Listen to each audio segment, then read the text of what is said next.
Jakobsbréfið 1. kafli. Jakob, þjónn Guðs og drottins Jesú Krists, heilsar þeim 12 kynkvíslum í dreifingunni.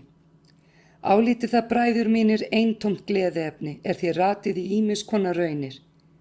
Þér vitið að trúar staðfesta yðar vekur þolgæði, en þolgæði á að birtast í fullkomnu verki, til þess að þér séu fullkomnir og algjörir og yður séu engu ábótavant.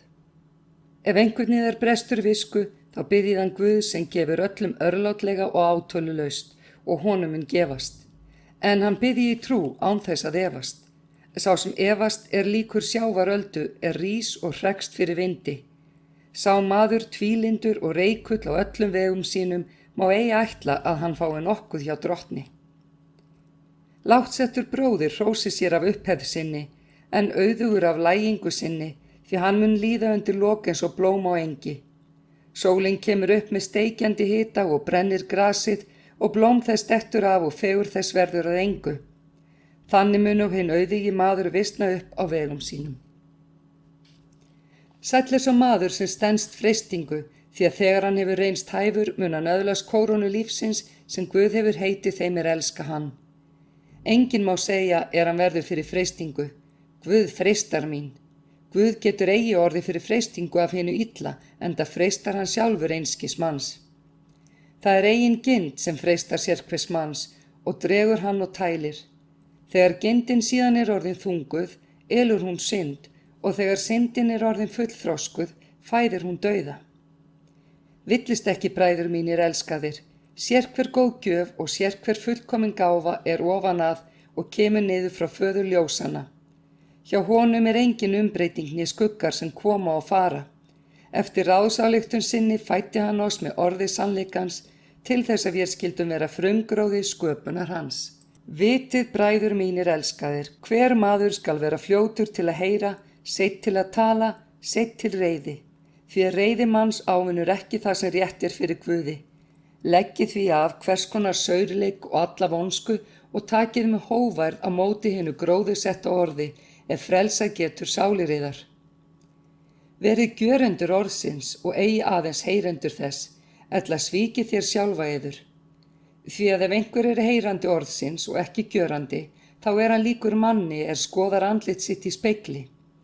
Hann skoðar sjálfan sig, fer burt og gleymir jafnskjótt hver hann var.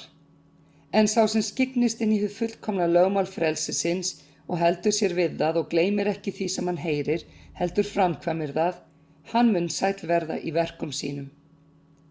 Sá sem þykist vera guðrækin en hefur ekki taumhald á tungu sinni, blekkir sjálfan sig og guðrækni hans er fánýt. Hrein og flekklaus guðrækni fyrir Guði og föður er þetta, að vitja munaðarlausa og ekna í þrengingu þeirra og varðveita sjálfan sig óflekkaðan af heiminum. Jakobsbréfið 2. kafli. Bræður mínir, farið ekki manngreinar álit, þér sem trúið á dýrðar drottin vor Jesú Krist. Nú kemur maður inn í samkundu yðar með gullhring á hendi og í skartlegum klæðum, og jafnframt kemur inn fátækur maður í óhreinum fötum. Ef öll athygli þar beinist að þeim sem skartklæðin ber og þér segið, settu þið hérna í gott sæti, en segið við fátækamannin, stattu þarna, eða settu þið á gólfið við fótskor mína, hafið þér þá ekki mismunað mönnum og orðið dómarar með vondum hugsunum. Heyrið, bræður mínir elskaðir, hefur Guð ekki útvalið þá sem fátækir eru í augum heimsins, til þess að þeir verði auðugir í trú og erfingjar þess ríkis er hann hefur heitið þeim sem elska hann. En þér hafið óvirt hinn fátæka. Er það þó ekki hinu ríku sem undiroka yður og draga yður fyrir dómstóla, eru það ekki þeir sem lasmæla hinu góða nafni sem nefnt var yfir yður. Ef þér uppfyllið þið konunglega boðorð ritningarinnar, þú skalt elska náunga þinn sem sjálfan þig, þá gjörið þér vel.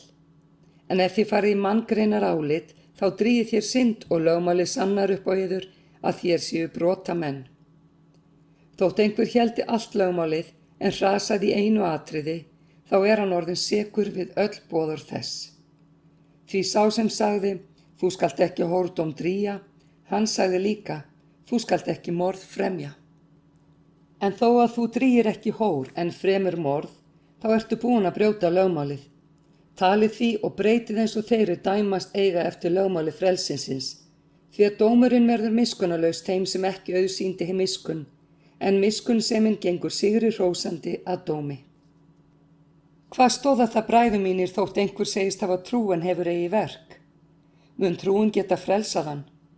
Ef bróðir eða systir eru nakin og vantar daglegt viðurværi og einhver yðar segir við þau, farið í friði, vermið yður og mettið, en þér gefið þeim ekki það sem líkaminn þarfnast, hvað stoðar það?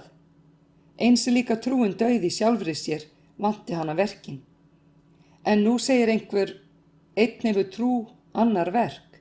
Sýn mér þá trú þína án verkana og ég skal sýna þér trúna af verkum mínum.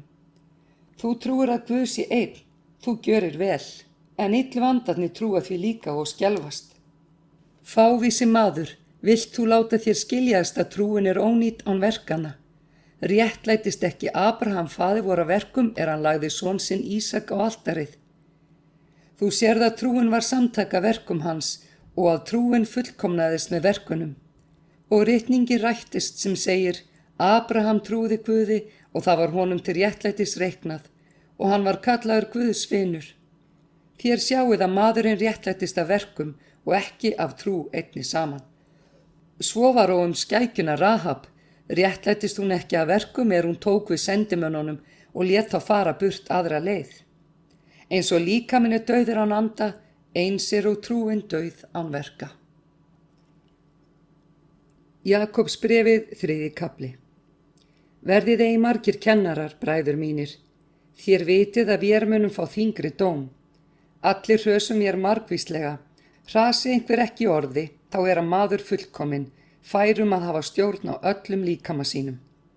Ef vér leggjum hestunum beisli í munn til þess að þeir hlýði oss, þá getum vér stýrt öllum líkama þeirra.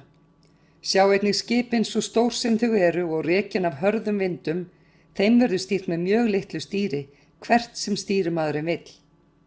Þannig einnig tungan lítill limur, en lætur mikið yfir sér. Sjá hversu lítill neisti getur kveikt í miklum skógi. Tungan ranglætis heimur með að lima vorra. Hún flekkar allan líkamann og kveikir í hjóli tilverunar, en sjálf tendruð af helvíti. Allar tegundir dýra og fugla, skriðkvikindi og sjávardýr má temja og hafa mennirnir tamið, en tunguna getur engin maður tamið, þessa óhemju sem full af banvænu eitri. Með henni veksum við drottinvorn og föður og með henni formælum við mönnum sem skapaðir eru í líkingu Guðs. Af sama munni gengur fram blessun og bölvun. Þetta má ekki svo vera, bræður mínir. Gefur lindin úr sama uppsprettu auga bæði fest og beist vatn. Mun fíkjutré, bræður mínir, geta af sér gefið ólífur eða vínviður fíkjur. Eigi getur heldur saltur brunnur gefið fest vatn. Hver vitur og skynsamur yðar á meðal, hann láti með góðri hegðun verk sín lýsa hólætri speki. En ef þér hafið beiskan ofsa og eigingirni í hjarta yðar, þá stærið yður ekki og ljúið ekki gegn sannleikanum. Sú speki kemur ekki að ofan, heldur hún jarðnesk, andlaus, djöfulleg. Því hvar sem ofsi og eigingirni þar óstjórn og hvers kyns böl. En sú speki sem að ofan hún í fyrsta lagi hrein, því næst friðsöm, ljúfleg, sáttgjörn, full miskunnar og góðra ávaxta, óhlutdræg, hræsnislaus, en ávextir réttlætisins verður sáð í friði þeim til handa frið semja.